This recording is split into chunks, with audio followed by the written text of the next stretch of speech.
Hey YouTube, this is Dean making another vid. If you like my content, please consider hitting the like button. Also, please consider subscribing, as it is very much appreciated.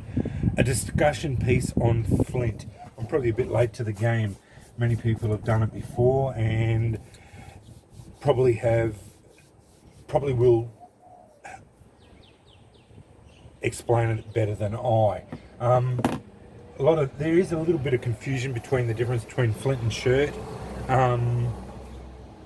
When it comes down to it, flint is a type of shirt. Flint and shirt are the same rock. It just depends on where it is formed and the usage of it and the colour. That's the best way I can describe it. Flint forms in chalk layers and shirt forms in limestone layers, and usually flint is black and shirt is all the other colours. That is a layman's description of the difference between flint and shirt. It is the same rock. It's between 7 and 8 on the Mohs scale of hardness.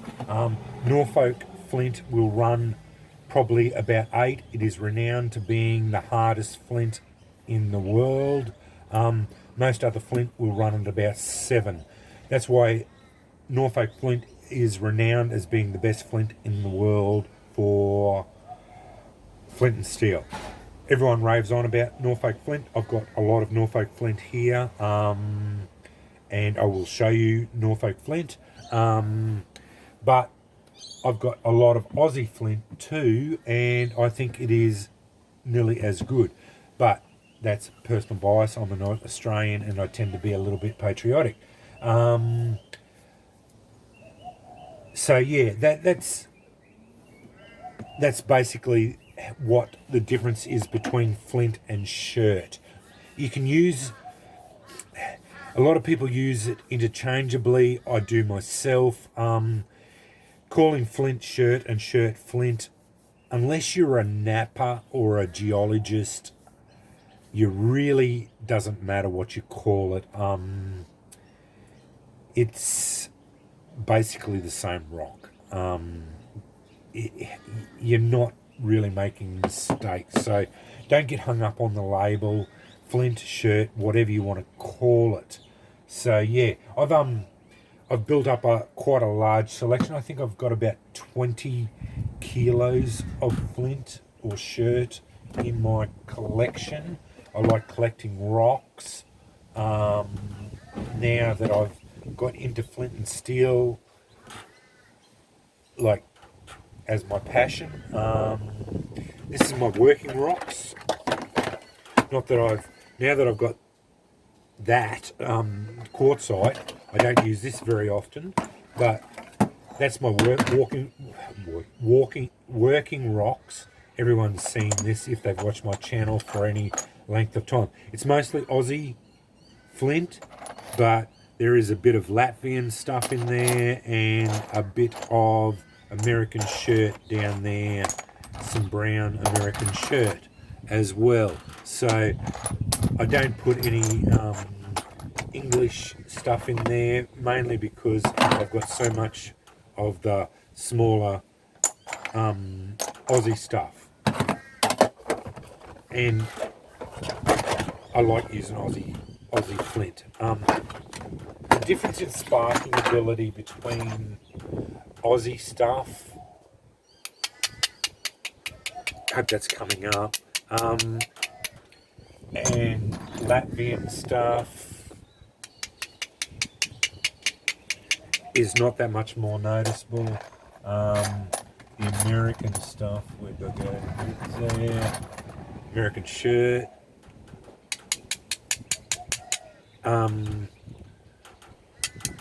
It all sparks about the same. If you can get onto a sharp edge, that one's been bashed about a fair bit.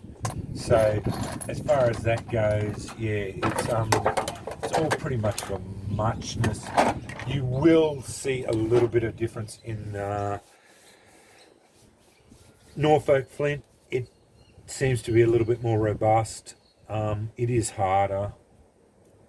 They've done tests on it. It does rate about 8 on the Mohs scale. This is my first box of Aussie Flint. Most of Aussie Flint you'll see, this is my big nodes of Aussie Flint. That's the box I've got. It's all big stuff, runs like that size. I wrap it all in denim just to protect it so it doesn't knock together. That's Aussie Flint, Aussie Black Flint. Still got the Cortex on it. Really nice black luster. It's not as black as what the Norfolk stuff comes up. I'm not a napper, so I don't know like what they look for in it, but what I look for is sharp edges so I can drive sparks. Like that's driving sparks on a sharp edge. No dramas, you know. That's using a Kirkham butt, so one of my best steels. I honestly prefer that size, the size pieces because they last longer and you can, once they get blunt, you can break them down. The only problem is their weight, and they're harder to store. But once you get over that, and if you're vehicle based or whatever, storage of them is not that much of a big issue. Plus, if you're at home, you don't have to really worry about it either. Larger size flints don't care at all. I do have other grey bits in there, I think, as well. I got this from several sources. I bought it off a friend as well as from Aussie Instincts. So, Rocky Instincts. So, yeah, that's a beautiful example of Aussie grey flint. Nice piece there.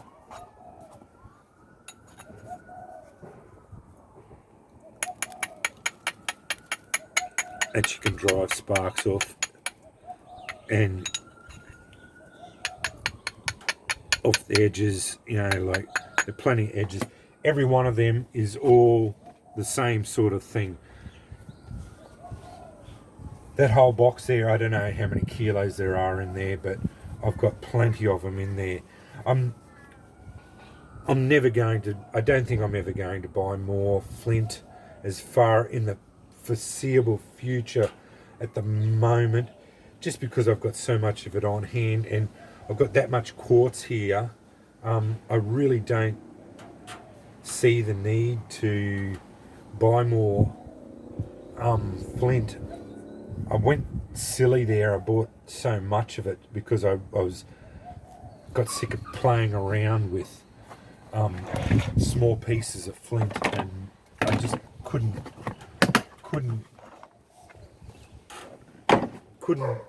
do it anymore. So yeah, I think I bought 20 kilos of it. This is my other lot of not working lot, but now this isn't all flint, but a lot of it is.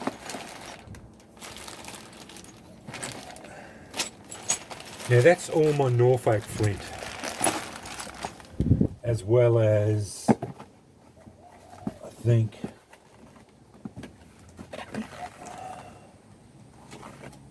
one of them, that's one large piece of Norfolk flint. But through the generosity of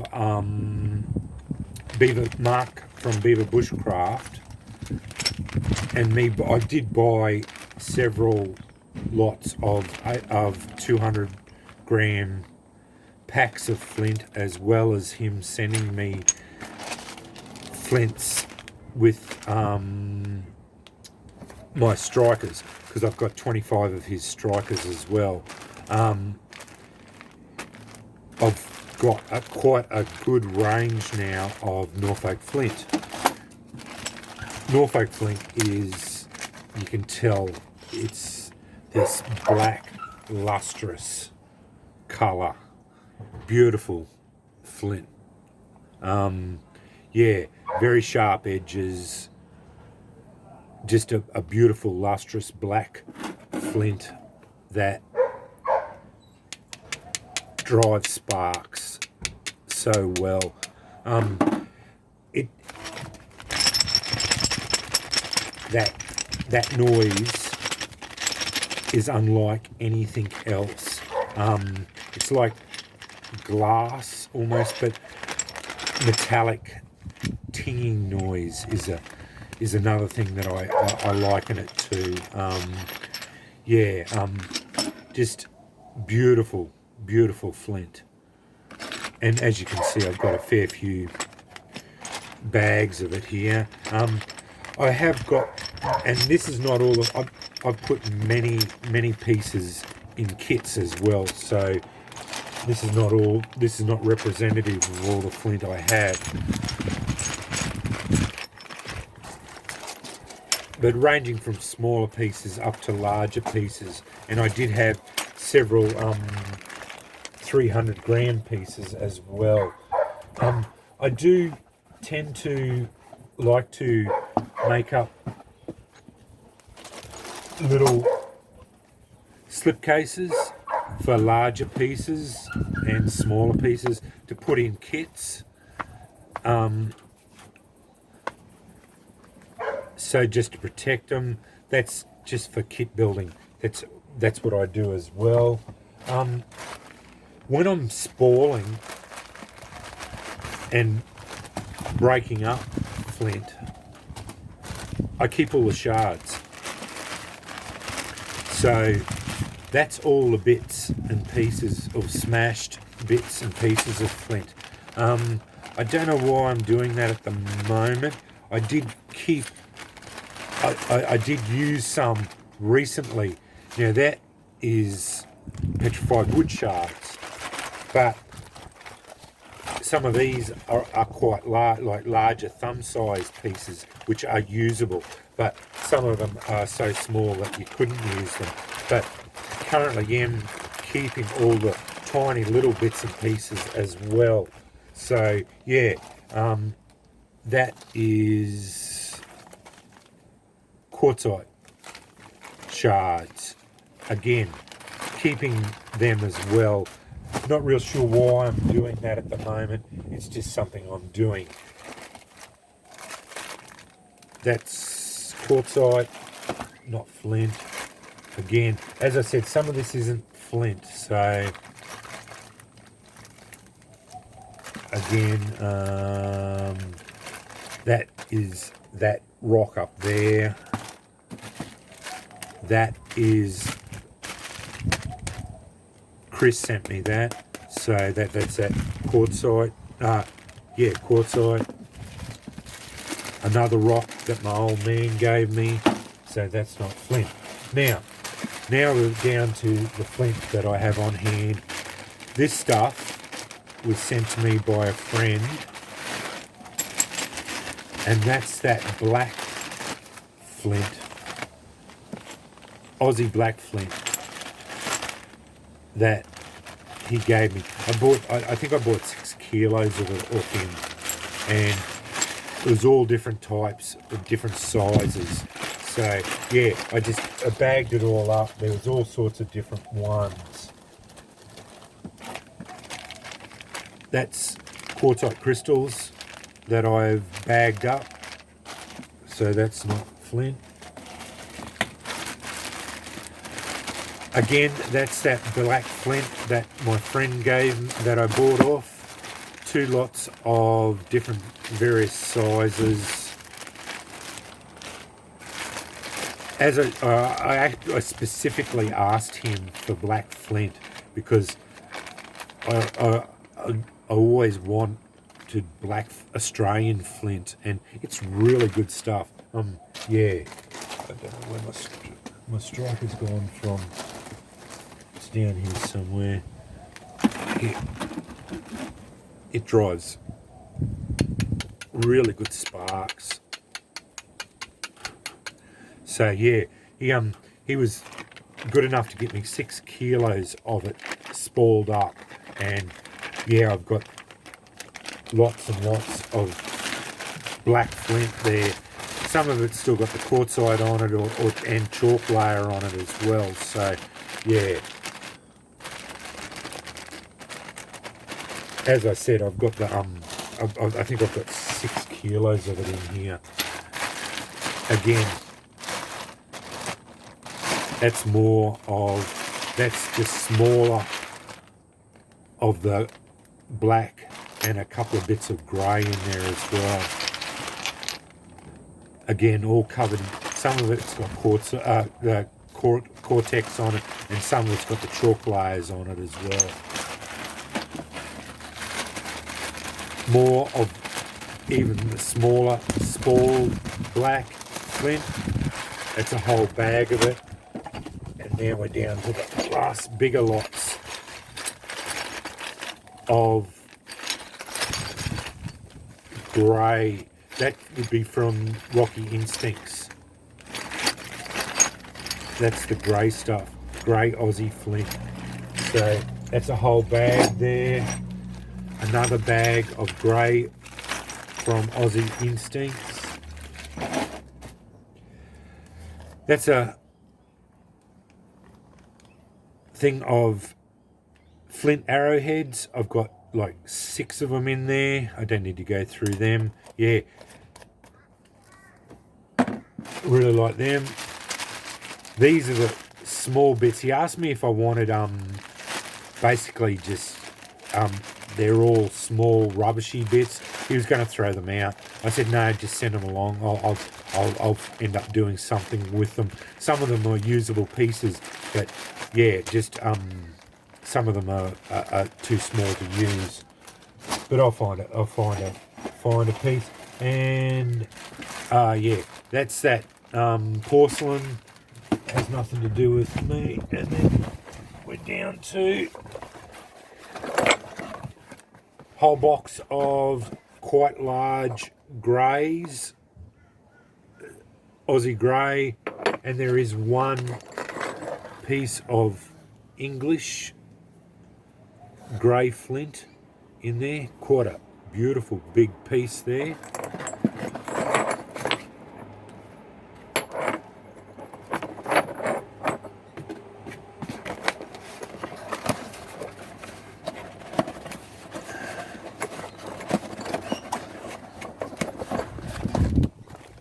And then I've got one more.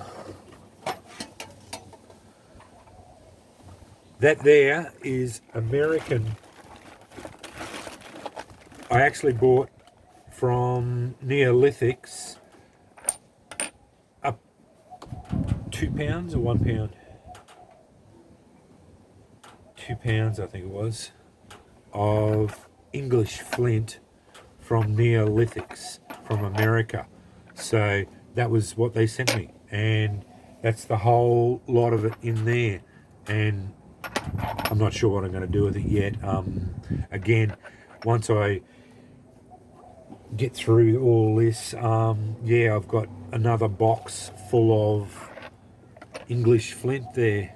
I don't know if it's Norfolk. It doesn't look it. I think there may be Norfolk. It's black. It's the only way I can tell. Is normally Norfolk flint is black, but yeah, just a whole thing of I think it was £1. I'm not sure anyway. Yeah, and that's from Neolithics in America. And that's basically my whole store of, actually, I think, I'm not sure now. Yeah, I've still got, yeah, all those, they were all, one of them is an English flint, and the rest of them are Aussie flints that I've just wrapped up to be put into kits. And that's basically it for my stores of... I hadn't really gone through and showed my entire store of flints that I've had on, that I've done, that I've built up over the things. As I said, I probably won't be getting any more flint for the foreseeable future. I've got, I'm not using the flint in my working box. I don't use it enough. I'll use the quartzite for my practice, and it does me fine. I just don't use it enough to, don't burn through it fast enough in practice to justify buying it anymore. I have to admit, I do miss fooling around with flint, and I do tend to revisit it as much as I can. I tend to excuse me, I tend to go through flint occasionally, like every second or third day, just to spark occasionally on it, but I don't go through the boxes enough. I am going to have to do that, but yeah, there's only so much practice you can get into it if you're not doing it full time, which I'm not. But yeah, I just wanted to show my flint. Very proud of how much I've built up, and explain a little bit of the differences between flint and shirt. Yeah, don't get hung up on the differences between it. Yeah, a lot of people seem to worry about what to call it. It's basically the same rock, so really it doesn't really matter what you call it. Just call it flint. That's basically it. You can't really get in trouble if you just call it flint. You know, it's called flint and steel for a reason, because that's basically it.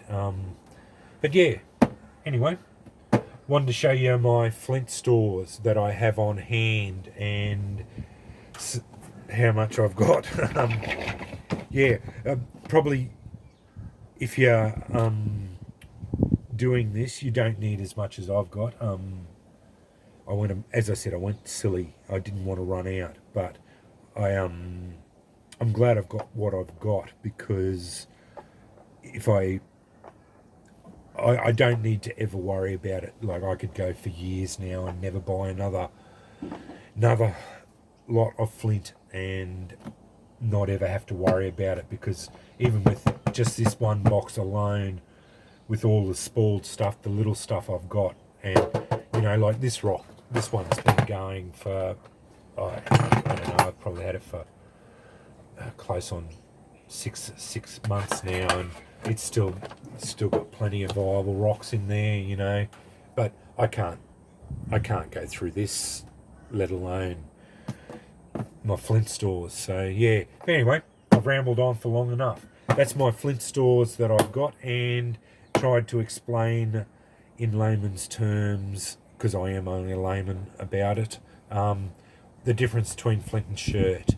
Basically, there is very little difference between it. It's only geologists and flint knappers that really get hung up on the differences in it. It's only where it's formed that really makes the difference in it. Anyway, thanks for watching.